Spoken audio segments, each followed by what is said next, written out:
welcome to The View from the IADB. My name is Silvia Pavoni, economics editor of The Bank, and I'm talking to Luis Moreno, who is the president of the IADB. So thank you for your time, Mr. Moreno. We are obviously here for the annual meeting, and international organizations such as the IADB and multilateral banks are playing a bit of a bigger role now that Latin American countries, or at least some of them, are in a bit of a worse shape economically than they were a few years ago. How do you see the role of the IDB growing in the future? Well, it's always an important question, Silvia, because these institutions were created really to be counter-cyclical and to be kind of the spare tire in moments of difficulty.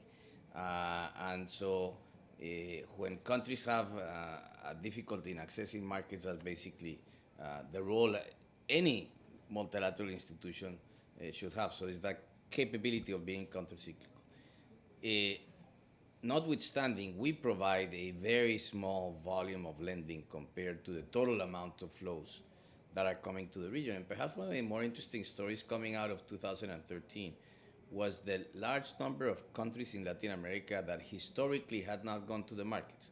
Countries like Honduras, Costa Rica, Bolivia, Paraguay. These were countries that did not have a history of tapping the international debt markets, and they did it successfully. And I think it points to the fact that increasingly there is a wider recognition of the differences that exist in the different emerging markets and the different heterogeneity that we have in Latin America. Having said that, I think our role should continue to be a role in which we can focus ourselves in projects that have high impact, that can be measured, and through that we can help replicate those experiences in the rest of the investments and the indebtedness that other countries take.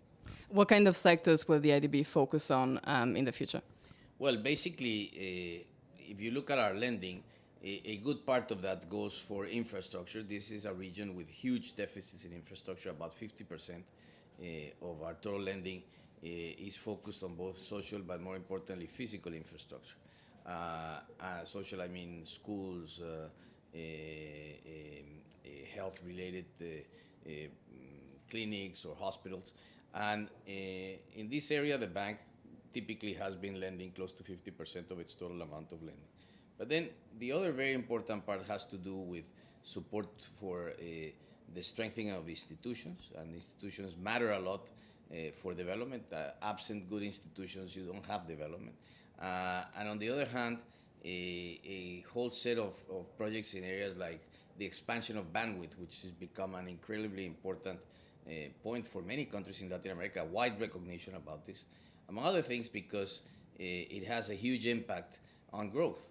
The more bandwidth penetration that you have, and there's countries like my own country, Colombia, which by the end of the year will be connected throughout the country throughout, and that means that all of a sudden this has a huge impact on growth.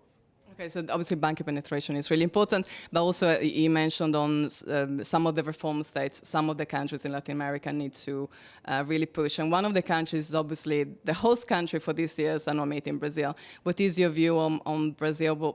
How do you see the country actually managing to power through with all these reforms that it badly needs and that public officials are sort of supporting, at least in theory? No, look, I mean, this is, first of all, this is a continent. This country, if you look not at the last year, but the last decade, is a huge story of success.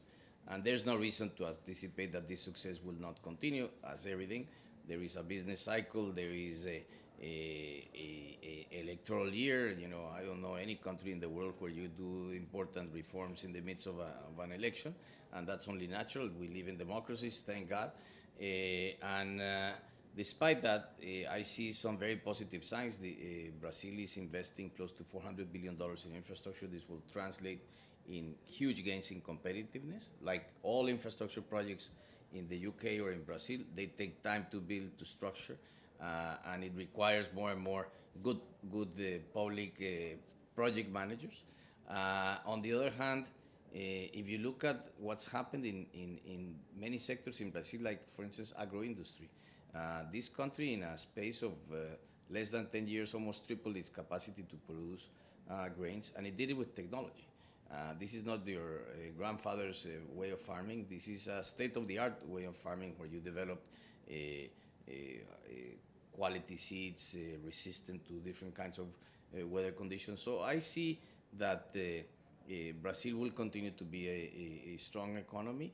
And look at it this way, it was a little less than a third of all Latin American GDP 10 years ago. It's close to 40% today. Thank you very much for your comments. My pleasure, thank you.